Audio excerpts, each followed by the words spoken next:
Steve Robbins here, and welcome to the Get It Done Guys quick and dirty tips to work less and do more. Today's topic is an easy way to staying committed to losing weight. Listener Aaron writes in, "Last year I decided to tone my body. 1 year later I'm fatter. I've done an average of 1/10 of a pull-up each day. Same story for good posture, cutting down on sweets, meat, and carbs, watching less TV, and reading more. I don't want to have to go to fat camp, so please help me. I'm a giant dumpling." We all have our fantasy weight. Now that it's holiday season, we all weigh about twice our fantasy weight. But when we hit our fantasy weight, so the story goes, we'll suddenly be a chick or dude magnet.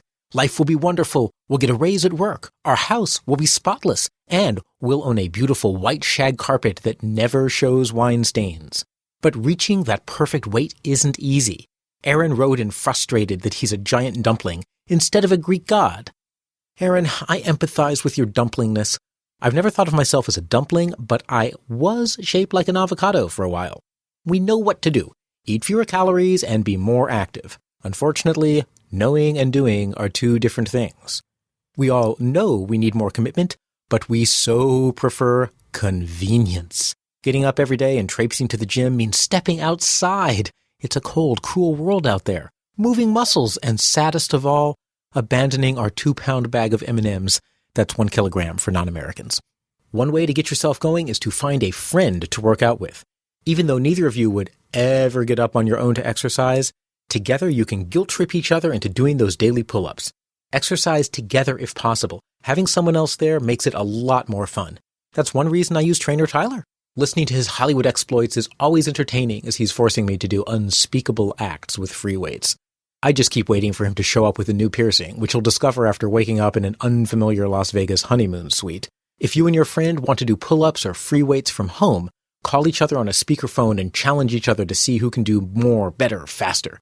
Just make sure to learn and use proper technique. Using bad form is a lot more effort, and you don't get good results nearly as quickly. Exercise is only half the picture. The other half is Oreo ice cream cake. When you have one in the freezer, it becomes impossible to resist. You'll be on the phone with a friend and suddenly a voice from the next room calls, "Heidi-ho, it's your ice cream cake calling. I'm so lonely and cold."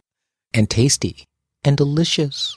The next thing you know, you're covered in Oreo crumbs, guiltily licking ice cream off your fingers.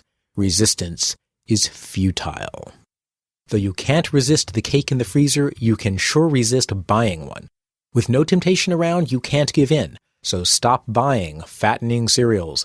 When you see the Oreo ice cream cake in the store, look away. If someone else buys the food in your household, ask them to stop buying fattening food entirely. If they want to keep buying sweets for themselves, try a pity party. Look at them with a quivering lower lip. Let a tear drip from the corner of your eye and ask, in a shaky voice, "Pretty please, stop buying sugar-coated Tasty Puffs. For me?" If they still refuse, threaten to sit on them. That guarantees success. As long as you're overweight, either they'll take the threat seriously and stop buying sweets, or you'll sit on them and they won't be able to. You can remove more than just food from your environment. Here's a shocking suggestion. You know that TV, game console, and internet connection you sit in front of for hours at a time? Toss it. Yes, toss it. Humans survived without TV, video games, and internet connections for tens of thousands of years. Remove the temptation and you won't have anything to do with your time except exercise and read books. Once you can see your abs, then and only then you can go to a friend's house to watch one show a day, but you have to jog there. Which brings me to another point. Walk or bike everywhere you can. Instead of driving yourself or having someone else drive you, use transportation as a chance to exercise. In 7th grade, I used to ride my bicycle over to my teacher's house to visit.